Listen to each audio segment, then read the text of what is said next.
Claire, aujourd'hui, on se voit pour les parcelles XC 102-103 qu'il faut qu'on déboise parce que ce sont des landes intéressantes, humides, qui ont des espèces spécifiques et elles se sont boisées au cours des siècles.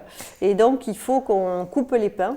Donc là où tu veux déboiser, c'est ce qui est en rose là. C'est ça, c'est okay, rose. C'est là où il y a les milieux à restaurer. Comme on est dans l'axe des menhirs, certainement qu'il y a pas mal de monolithes au sol. Donc effectivement, si on relie, ça traverse pile cette zone.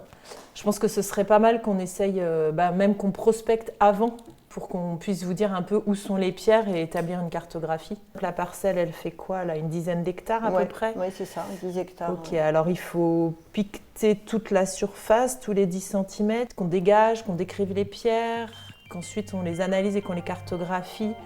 Je dirais qu'il faudrait presque compter 3 ans de chantier juste pour la partie archéo, quoi.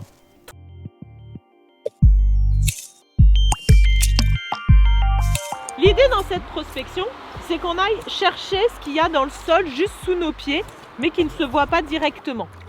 Donc on va se mettre comme ça à une distance où on a les bras écartés l'un de l'autre. Et du coup, moi, mon rôle, c'est de chercher ce qu'il y a d'un bout de ma main à l'autre bout de ma main. Pour ça, avec mon pic, je vais piqueter dans le sol. Alors si le sol est très dur, il est dur. En général, on va s'enfoncer plus, c'est parce qu'ici c'est tassé. Et on va piqueter tous les 10 cm, donc en gros une longueur de pied. Ici, donc là nous avons une dizaine de jeunes qui sont accompagnés par l'association Prisme sur leur projet d'insertion professionnelle. Donc l'idée c'est vraiment de piqueter l'ensemble de la zone pour voir s'il n'y a pas une pierre qui affleure au niveau de l'humus, avant d'arriver vraiment dans la terre, dans l'argile. Ouais, l'archéologie c'est métier de terrain. Ouais. L'idée c'est d'avoir une idée un peu de la dimension de la pierre en fait. Est-ce que c'est justement juste un petit caillou? Du coup, vu la dimension de la pierre, on va mettre un petit pic orange pour revenir dégager derrière. Et pour pouvoir retrouver notre petit pic orange, du rubalise dans la branche. Comme ça, on est sûr de la retrouver derrière. Dès que ça sonne pierre, on met une rubalise. Et après, on revient systématiquement pour dégager quand il y a une rubalise et justement pour mener toute la recherche pour voir si c'est un affleurement ou pas et quel type de pierre. Et une fois qu'on a terminé, dans tous les cas, on fait un relevé GPS parce que c'est intéressant de savoir où sont les affleurements. C'est intéressant de savoir où sont les pierres historiques, s'il y a d'autres recherches archéologiques dans un autre but. Et ensuite, on enlève les rubalises. En fait, sa pierre, elle est plus profonde que la couche d'humus. Et du coup, ça devient une fouille. Donc là, on ne peut pas aller voir. Donc ce qu'on fait, c'est qu'on met un point, on prend un point GPS, on met sur une carte, et si un jour il y a des fouilles, il n'y aura pas à ressonder partout, savoir où il faut aller chercher. C'est exactement ce qu'on fait en prospection en fait. Là, l'idée c'est de les former, de les initier, et puis ensuite après de pouvoir faire avec eux certaines zones qui n'ont jamais été testées jusque-là.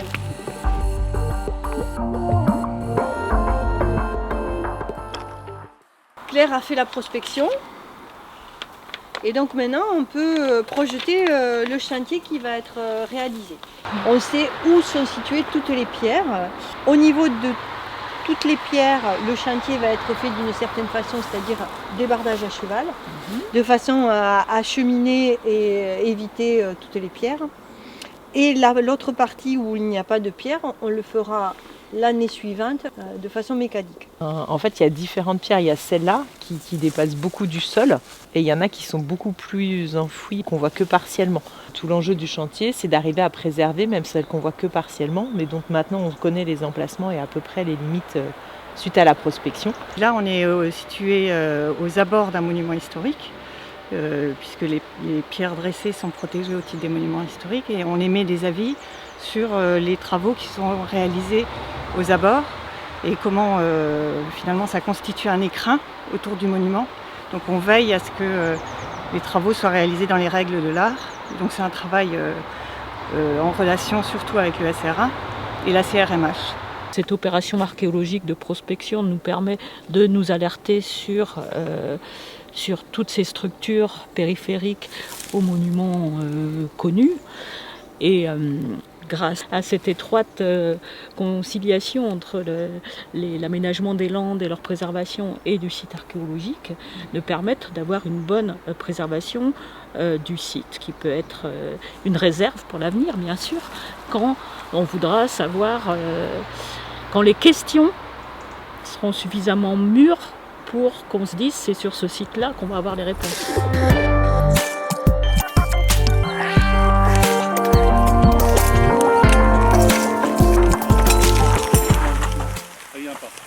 Là, on va faire un suivi de chantier comme on essaie de faire régulièrement, intervalle régulier sur le lieu du déboisement pour aller voir un peu où en est Jeannot, voir si ça se passe bien, si le chantier ne fait pas trop de dégâts sur le sol avec la météo qu'on a pu avoir. Mon travail consiste à mettre en œuvre le plan de gestion de la réserve naturelle qui a débuté en 2016 pour une durée de 5 ans. Donc comme par exemple aujourd'hui, le suivi du chantier de restauration des landes pour retrouver des landes dans le meilleur état de conservation possible avec toute la biodiversité qui leur est associée.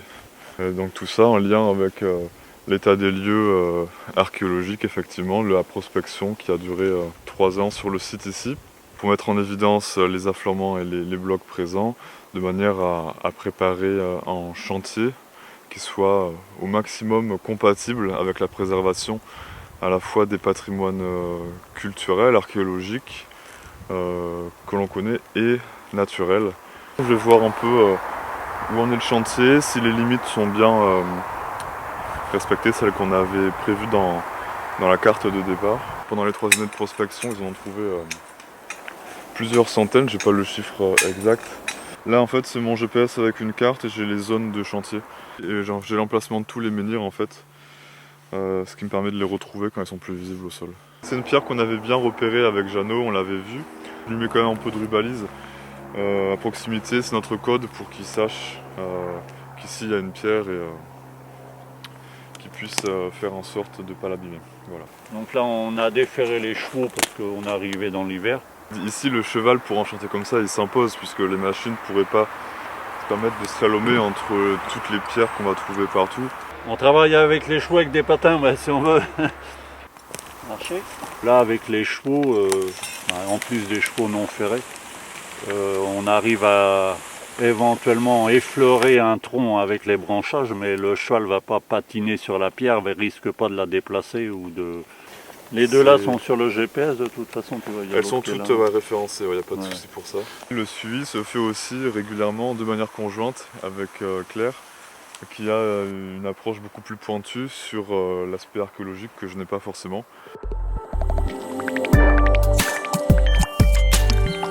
Tous les arbres ont été sortis à cheval, donc en prenant au maximum soin des pierres. Et là, avec Claire, on fait un suivi, un peu le suivi final. On commence par celle-là, ça paraît plus important ? Ouais, je pense que c'est plus important. Bon, on va direct alors. Ouais. On peut couper en face là. On va rechercher chaque pierre qui avait été répertoriée auparavant par GPS. Et on les redégage pour ne pas avoir à les rechercher tous les ans. L'inconvénient c'est ça, c'est ce changement de milieu et auquel il faut que la pierre s'adapte et donc le plus doucement possible. D'où l'intérêt aussi de les redégager pour qu'elle ait le temps de s'adapter en douceur au changement avant, pas qu'elle subisse ça en plein hiver. Par contre l'avantage c'est que ça fait un paysage hyper dégagé. Et donc par exemple là où on a mis à jour une nouvelle file, pour pouvoir faire des photos d'ensemble, c'est idéal par rapport à dans un environnement boisé fermé, quoi. Sur la parcelle qui vient d'être débardée, la prospection elle avait dû mettre à jour à peu près 250-300 pierres. Ça nous permet vraiment de mieux comprendre parce qu'on voit qu'il se dégage des petites pierres, des grandes pierres, qui appartiennent aussi peut-être à 2 sites différents ou à 2 époques différentes.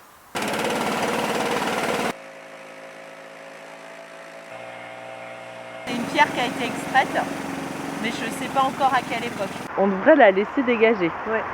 Mais on est sur un espace sur lequel le public va venir. Et du coup, on ne sait pas si on va tout dégager, on va laisser tout dégager ou pas. On ne veut pas que les gamins aillent marcher dessus. Autant on veut qu'elle soit... Donc du coup, là, sur son avenir, il faut qu'on réfléchisse un peu. Ouais.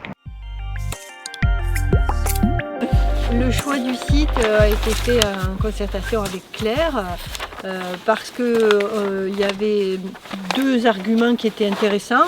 Un pour le public qui était déjà guidé jusque-là, puisque le sentier d'interprétation vient jusqu'ici. Il fallait qu'on trouve un terrain sur lequel nous, l'habitat, n'était pas d'intérêt prioritaire. Et puis on l'a choisi aussi parce que c'est un terrain sur lequel il y a des pierres et des Oui, monolithes, également, et que ouais, du bien coup on sûr. puisse les montrer au public. Donc c'est vrai qu'il fallait trouver la parcelle qui réponde à tout. Qui répondent à tous les critères qu'il nous fallait. Donc l'idée c'est qu'à travers cette fenêtre, on commence à orienter leur regard à un endroit où il y a à la fois des pierres et des arbres. Et l'idée c'est de terminer l'espace en leur disant nous quel choix on a fait, mais pourquoi on l'a fait. Et que la logique c'était avant tout de la conservation et de la préservation. Ils avaient plusieurs contraintes à respecter. C'était ouvrir les espaces, faire un sentier, mais en même temps en respectant le sol et le sous-sol et la végétation de Landes. Il y a une part aussi de gestion naturelle où on a coupé certains arbres pour permettre à d'autres d'aller mieux quand il y en avait des trop serrés. Et une part pédagogique où on a enlevé certains arbres qui étaient devant les pierres qu'on voulait montrer. Et voilà, et du coup maintenant le sentier est tracé, les différents espaces sont matérialisés. Je voulais travailler avec la nature, je voulais apporter ma pierre à l'édifice pour protéger la nature. J'ai déjà travaillé sur des chantiers mais pour plutôt amener la biodiversité, la protéger. Et là c'est la première fois que je prends en compte l'humain dans tout ça. La promotion de l'année dernière, j'étais déjà venu sur le terrain, voir ce qu'il fallait faire, quel chemin, le cheminement d'après ce qu'on avait compris. C'est bien pour ceux qui n'ont jamais tronçonné, ils ont pu s'entraîner. Ceux qui ont l'habitude, ça leur fait un chantier en plus à mettre sur leur CV, on va dire, ça fait une belle carte de visite. On découvre un lieu qui est pas très loin de chez nous pour la plupart. Non, c'est sympa en vrai. Donc normalement l'aménagement du chemin, l'aménagement pour que le public passe pas et l'aménagement d'un espace de repos, et ça devrait être fini ce soir.